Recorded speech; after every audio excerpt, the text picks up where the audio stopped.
This is my 1995 Suzuki GS500 E. It's been my daily rider bike for about 2 months now, and I really like it so far. It's been the best motorcycle I've owned so far, better than my 450 Honda and better than my mopeds and my scooters and the Minsk and all those, if you've been watching my channel. It's got a 500cc air-cooled twin engine, makes about 50 horsepower, which is pretty good for an air-cooled. It's in real nice shape, and I got it, like I said, about 2 months ago, and I put about 2,000 miles on it so far, since I sold my car off, so it's been my only form of transportation, and I gotta say, I don't miss the car at all. I don't know, I might change my mind when it becomes, the rainy season, but for now, it's been awesome.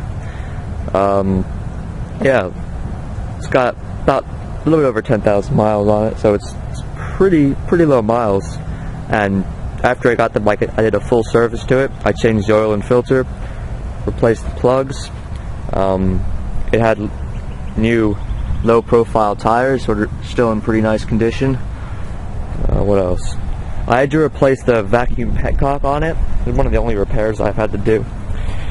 The petcock thing that selects the fuel, they always, well, they don't always fail, but they're known to fail on these, and it had on mine, so it was having a little bit of a fuel delivery issue.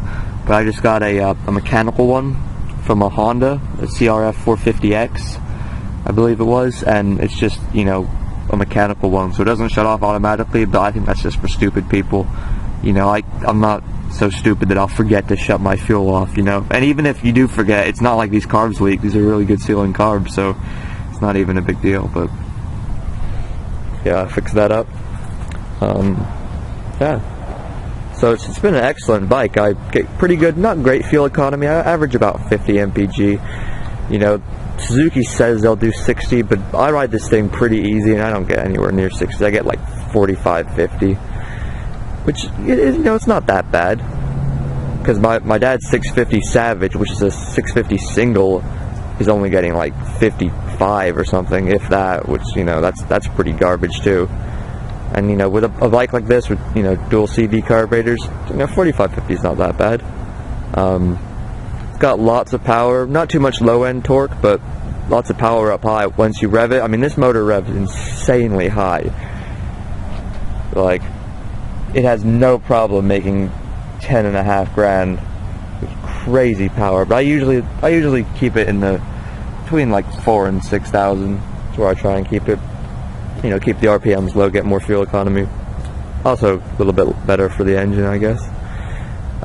Yeah, so let's go ahead and start her up.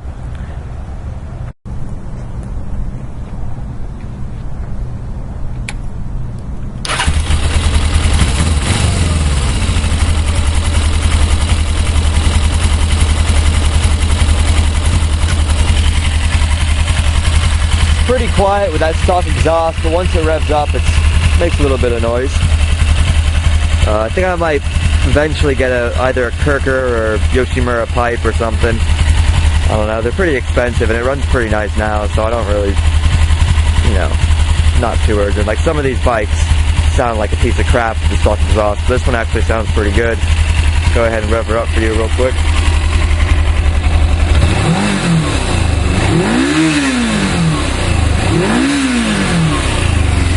I think it sounds pretty good. Yeah, I'll take her for a little test ride real quick.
Yeah, it doesn't seem especially powerful until you get it up in that power band, but once you get it up around, 7,000-8,000 RPM, it really pulls.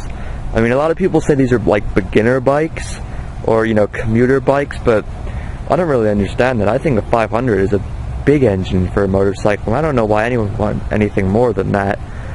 I mean, it's quick enough to scare me off when, I'll really open it up.